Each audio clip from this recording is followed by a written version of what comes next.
in my first semester, fall 2020, the first couple of weeks were like kind of similar to high school. Like I used to keep all like my objectives in just my head.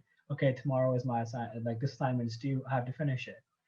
But then like these assignments and these small tasks, they get so numerous that I actually have to write them all down.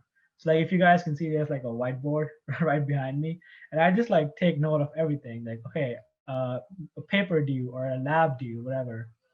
Um, and yeah, like time management is really crucial in college. Like the day goes by like in a second, like 24 hours up in a second, and the cycle just continues. So like I'm using a lot of Google Calendar nowadays. Like all of my meetings, all of my classes are like just like in there that okay, you have a meeting with your advisor or whatever.